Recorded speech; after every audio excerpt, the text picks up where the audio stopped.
ఎఫెసీయులకు రాసిన పత్రిక 3వ అధ్యాయం 20వ వచనం. మనలో కార్యసాధకమైన తన శక్తి చెప్పున మనం అడుగు వాటన్నిటికంటేను ఊహించు వాటన్నిటికంటేను అత్యధికంగా చేయ శక్తి కలిగిన దేవునికి స్తోత్రం కలుగునుగాక. ఆమేన్. స్తోత్రం దేవా. ఈరోజు ఈ యొక్క వాక్యాన్ని ధ్యానిస్తూ ఉండగా మాతో మాట్లాడి బలపరచండి. అనేక మంది అనేక సమస్యల్లో ఇబ్బందులు ఉన్నటువంటి వారు ఈ వాక్యం వినిచుండగా వారి జీవితాల్లో అద్భుతాలు చూసినకు సహాయం చేయమని యేసుక్రీస్తు నామములో ప్రార్థించి నమ్మి పొందుకున్నాం తండ్రి. ఆమేన్. అడుగు దానికంటే ఊహించు దానికంటే గొప్ప చేసే దేవుడు మన దేవుడు. చైనా దేశంలో చాలా కాలం క్రితం చెర్రీ పండ్లు అమ్ముకునేటువంటి ఒక దయ కలిగినటువంటి మనుషుడు ఉండేవాడంట. ఒక చిన్న బాలుడు ఆ యొక్క చెర్రీ పండ్లు చూసి మక్కువ పడ్డాడంటే ఇష్టపడ్డాడు. చేతిలో డబ్బులు లేవు. ఆ పిల్లవాని హృదయ ఆలోచన గమనించినటువంటి ఆ చెర్రీ పండ్లవాడు ఆ చెర్రీ పండ్లు అమ్ముకునేటువంటి వ్యాపారి, బాబు నీకు చెర్రీ పండ్లు కావాలా అంటూ అడిగాడంట. అవునని చెప్పి తలూపాడు. ఆ దయగలిగినటువంటి ఆ యొక్క చెర్రీ పండ్లు అమ్మేటువంటి వాడు ఏం చేశాడంటే, నీ చేతులు చాపు అన్నాడు. ఆ చిన్నవాడు తన చేతులను వెనకాలనే పెట్టుకున్నాడు. ఆ పండ్లవాడు మరలా నీ చేతులు చాపు నాయనా అన్నాడు. ఆ చిన్నవాడు తన చేతులను వెనకాలే బిగదీసుకుని పట్టుకున్నాడు. ఆ పండ్లవాడే చివరికి ఆ పిల్లవాని చేతులు తీసుకొని వాని గుప్పెలు విప్పి వాని చేతుల నిండా చెర్రీ పండ్లు నింపేశాడంట. హల్లెలూయా. ఇదంతా గమనిస్తున్నటువంటి ఆ పిల్లవాని తల్లి, ఆయన్ని చేతులు చాపు అన్నప్పుడు నువ్వెందుకు చాపలేదురా అని అడిగిందంట వాళ్ళ అమ్మ. అప్పుడు ఆ పిల్లాడు అన్నాడంట, ఎందుకంటే ఆయన చేతులు పెద్దవి, నా చేతులు చిన్నవి. హల్లెలూయా. నేను తీసుకుంటే ఒకటో రెండో తీసుకుంటాను, ఆయనే ఇస్తే చాలా వస్తాయి కదమ్మా. అందుకనే బాబు నీ చేతులు చాపి తీసుకో అన్నాడు. కానీ నేను తీసుకోలేదు, ఎందుకంటే నా చిన్న చేతితో 2-3 తీసుకుందును. కానీ ఇప్పుడు ఆయన చేతులతో ఇస్తే ఎన్ని వచ్చాయి చూసావా? చాలా వచ్చాయి.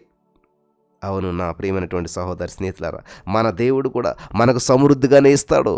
ఆయన చేతులు ఆయన పండ్ల వాని చేతుల కన్నా ఎన్నో రెట్లు పెద్దవి. ఆయన అడుగు వాటి కంటే ఊహించు వాటి కంటే అత్యధికంగా ఇయ్యగలిగినటువంటి దేవుడు. ఆమేన్. హన్నా దుఃఖాక్రాంతురాలై దేవుని మందిరంలో నాకు ఒక మగబిడ్డను దయచేయమంటూ ప్రార్థన చేసింది. సంవత్సరముల ఆవేదన తన మనసులో గూడు కట్టుకుపోయింది. తన హృదయాన్ని కుమ్మరించింది. తనకు మగబిడ్డను దయచేయమంటూ ప్రార్థించింది. మిక్కిలి బ్రతిమాలుకుంది. అయితే దేవుడు ఆమె జీవితంలో ఏం జరిగించాడు చూసినట్లయితే 1 సమూయేలు 2వ అధ్యాయం 21వ వచనం చెప్తుంది, యెహోవా హన్నాను దర్శించగా ఆమె గర్భవతై 3 కుమారులను 2 కుమార్తెలను కనెను. హల్లెలూయా. తమ దేవుణ్ణి అడిగింది ఒకరిని. ప్రియులు గమనించాలి, హన్నా దేవుణ్ణి అడిగింది ఒకరిని, కానీ దేవుడు ఆమెకు ఇచ్చింది 6గురిని ఇచ్చాడు. హల్లెలూయా. ఆయనవి ఎంతైనా పెద్ద చేతులు కదా నా ప్రియమైనటువంటి సహోదరి స్నేహితులారా. కాబట్టి ఈరోజు అయ్యో ఈ అప్పు నుంచి నేను ఎలా బయటపడగలుగుతాను, సహాయం చేస్తాడా దేవుడు, ఈ విడిపిస్తాడా, ఈ రోగం నుంచి, ఈ బంధకాల నుంచి, ఈ పరిస్థితి నుంచి నన్ను విడిపిస్తాడా అని నువ్వు అనుమానంతో ఉన్నావేమో. ఆయన ఎంతైనా పెద్ద చేతులు కలిగిన వాడు. ఒకసారి ప్రభువారు ఒక ఇంటిలో జనసమూహాలకు బోధిస్తూ ఉన్నాడు. జనులు మరి పక్షవాయువుతో మంచం పట్టినట్టు ఒకరిని ఆయన దగ్గరికి తీసుకుని వచ్చారు. ప్రభు అందరినీ బాగు చేస్తూ ఉన్నాడు, వారిని కూడా బాగు చేయగలడు అనేటువంటి నమ్మకంతో తీసుకుని వచ్చారు. వారికి వాడు బాగుపడితే అంతే చాలు. ప్రభు వానితో, కుమారుడా ధైర్యంగా ఉండుము, నీ పాపాలు క్షమించబడి ఉన్నాయన్నాడు. ఈ లోకంలో ఒక వ్యక్తి కోరదగినటువంటి అత్యంత గొప్ప భాగ్యం ఏమిటో మీకు తెలుసా? పాపక్షమాపణ. అదే అన్నిటిలో మిక్కిలి ఘనమైనటువంటిది, శ్రేష్టమైనటువంటిది. దానికి మించింది మరొకటి లేదు, ఏదీ లేదు. అతడు బాగుపడితే చాలు అనుకుని తీసుకుని వచ్చినటువంటి వారి యొక్క ఎదుట ఏమంటున్నాడు దేవుడు వారితో? కుమారుడా నీ పాపములు క్షమించబడ్డాయి అన్నాడు ప్రభువారు. వాళ్ళ ఉద్దేశంలో అతడు బాగుపడితే చాలు, అంతేకాని ప్రభు వాడు బాగుపడటం మాత్రమే చాలదు, పాప క్షమాపణ కూడా అతడు పొందుకోవాలి. ఇది ప్రభు వాని యొక్క మరి వాని ఎడల కలిగినటువంటి ఉద్దేశం. అందరి యొక్క ఆలోచన పరిధి దాటిపోయింది ప్రభు ఆలోచన. హల్లెలూయా. అడుగు వాటి కంటేను ఊహించు వాటి కంటేను అత్యధికంగా చేయడానికి ఆయన ఇష్టపడతాడు. ప్రియులారా, సొలొమోను అతి చిన్న వయసు గలవాడై ఇజ్రాయేలును ఏలుచున్నప్పుడు గిబియోనులో దేవుడు అతనికి ప్రత్యక్షమై, నేను నీకు ఏమియ్య కోరుచున్నావు దానిని అడుగు అని చెప్పి దేవుడు అన్నప్పుడు, ఈ గొప్ప జనమునకు న్యాయం తీర్చగలిగినటువంటి శక్తి కలిగినటువంటి వాడు ఎవడు? నేను ఈ జనుల మధ్యన ఉండి ఈ యొక్క కార్యమును చక్కబెట్టినట్లు తగినటువంటి జ్ఞానమును తెలివిని నాకు దయచేయమంటూ దేవుణ్ణి దీనంగా సొలొమోను బతిమాలుకున్నాడు. అందుకు దేవుడు ఏం చేశాడు తెలుసా? సొలొమోనుతో ఏమన్నాడు? లేఖనం ఇలా సెలవిస్తూ ఉంది, నీవు ఈ ప్రకారం యోచించుకొని ఐశ్వర్యమునైనను, సొమ్మునైనను, ఘనతనైనను, నీ శత్రుడు ప్రాణమునైనను, దీర్ఘాయువునైనను అడగక మునుపు అడగలేదు.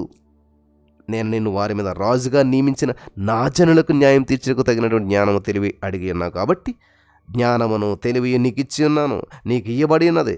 నీకన్నా ముందుగానున్నటువంటి రాజులకైనాను నీ తర్వాత వచ్చి రాజులకైనాను కలగని ఐశ్వర్యము, సొమ్మును, ఘనతను నీకిచ్చేదనంటూ దేవుడు సెలవిస్తూ ఉన్నాడు. సొలొమోను తెలివిని, జ్ఞానాన్ని మాత్రమే అడిగాడు, కానీ దేవుడు ఐశ్వర్యాన్ని, సొమ్మును, ఘనతను బోనస్గా ప్రకటించాడు. క్రొత్త నిబంధనలో మరొక సంగతి చూసినట్లయితే జక్కయ్య విషయంలో చేసినటువంటి అద్భుతం, యేసుక్రీస్తు ప్రభువారు చేసినటువంటి అద్భుతం మీరు గమనించారా ప్రియులారా? జక్కయ్య జీవితంలో యేసుక్రీస్తు ప్రభువారు చేసినటువంటి అద్భుతం చూసినట్లయితే జక్కయ్య ప్రభుని చూడాలి అని మాత్రమే ఆశపడ్డాడు.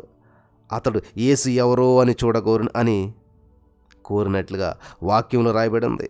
పొట్టివాడు కాబట్టి జనులు గుంపుగూడి ఉండటం వల్ల చూడలేకపోయాడు. ప్రయత్నం ఫలించనందున జక్కయ్య ఏం చేశాడంటే జంకలేదు, రోడ్డుపై పరుగులు తీశాడు, పక్కనే ఉన్న చెట్టు ఎక్కేశాడు.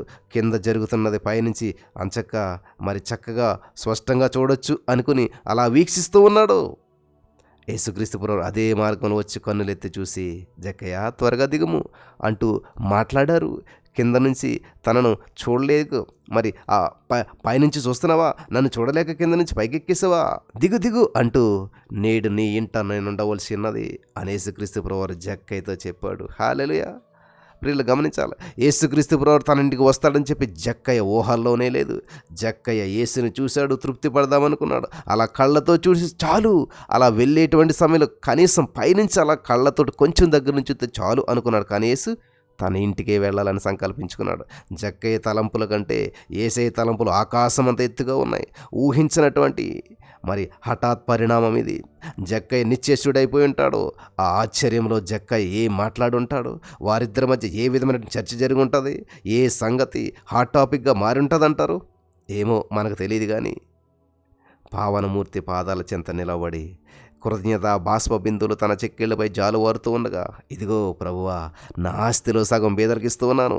నేనెవని యొద్దనైనా సరే అన్యాయంగా దేన్నైనా సరే తీసుకున్నట్లయితే అతనికి 4 అంతల మరలా చెల్లిస్తానంటూ ఒప్పుకోలు చేస్తున్నాడు.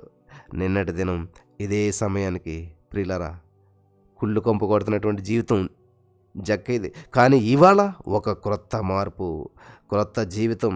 గడిచిన 24 గంటల్లో ఏం జరిగింది అతనిలో? లాఠీ దెబ్బలు తట్టుకోలేక ఈ ఒప్పుకోలు చేస్తున్నాడా జక్కయ్య? లేదు. మరైతే ఏం జరిగింది? యేసు అతని ఇంటిలోనికి, అతని ఒంటిలోనికి వచ్చాడు. అది జరిగినటువంటి విషయం. జక్కయ్య ఊహించింది ఎంత, అతనిలో ప్రభు జరిగించింది ఎంత. ఆశ్చర్యం కలుగుతుంది కదూ. దేవుడు మనకు ఏదైనా ఇవ్వాలన్నా చెయ్యాలన్నా మన చిన్ని మెదడు ఆలోచించగలిగిన పరిమితులు దాటి ఆయన చేస్తాడు. వింటున్నారా? పరిమితులు దాటి ఆయన చేస్తాడు. కాబట్టి ఈ రోజున నీ జీవితంలో నీకున్న సమస్య, బంధకాలు చాలా క్లిష్టంగా ఉన్నాయా, కష్టంగా ఉన్నాయా? నీవు అడుగు ఊహించు వాటికంటే దేవుడు గొప్ప కార్యాలు చేయడానికి ఆయన ఆశపడుతున్నాడు. నువ్వు నమ్మినట్లయితే ఈరోజే దేవుని మహిమను, దేవుని అద్భుతాన్ని చూస్తావు. నమ్మిన వారు స్వతంత్రించుకుందురుగాక. ఆమెన్.